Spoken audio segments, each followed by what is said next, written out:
بسم الله الرحمن الرحيم. اهلا بيكم على قناه مورونو. النهارده هنعمل حاجه جديده ومختلفه.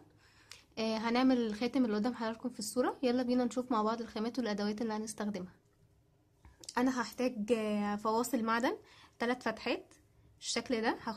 هحتاج 4، وده فيروز مقاس 6،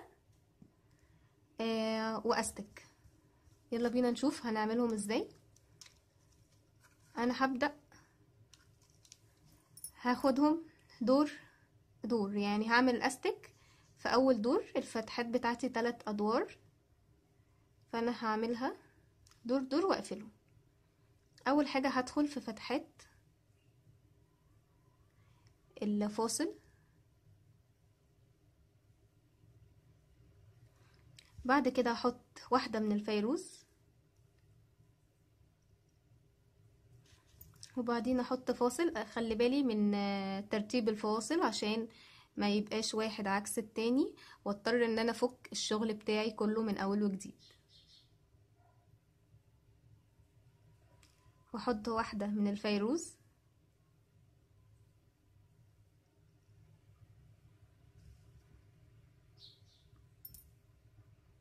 والفاصل التالت،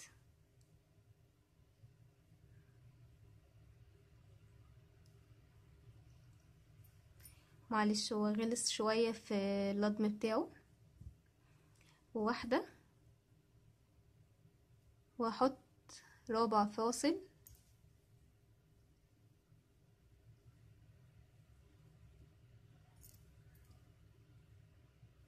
واخر واحدة من الفيروز. انا كده رتبت الخاتم بتاعي في اول دور. هربط، طبعا احنا عارفين الربطة بتاعتنا العادية.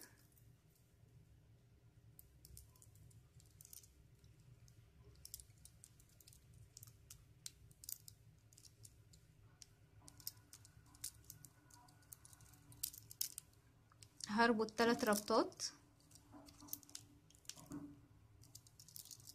واقص الزيادة بالمقص او بالقصافة بتاعتي. تمام. بعد كده هدخل تاني بالاستك في تاني فتحة في الفاصل بتاعي،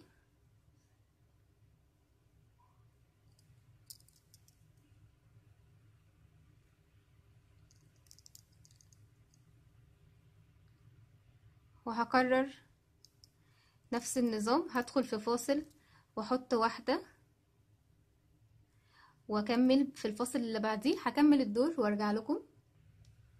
انا كده خلصت تاني دايرة بتاعتي، وصلت لمكان اللي انا بدأت منه، وهبدأ اربط نفس النظام اللي عملته في الدور الاولاني. برضو هربط 3 ربطات،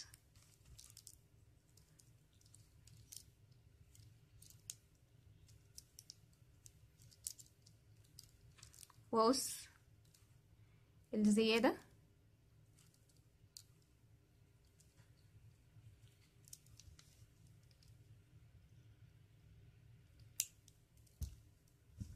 واعمل الدور الثالث بنفس الطريقة. انا كده بعد ما عملت الصف الثالث وربطته بقى الخاتم معايا جاهز بالشكل ده كده زي ما احنا شايفين. ويا رب نكون افدناكم. السلام عليكم ورحمة الله وبركاته. السلام عليكم.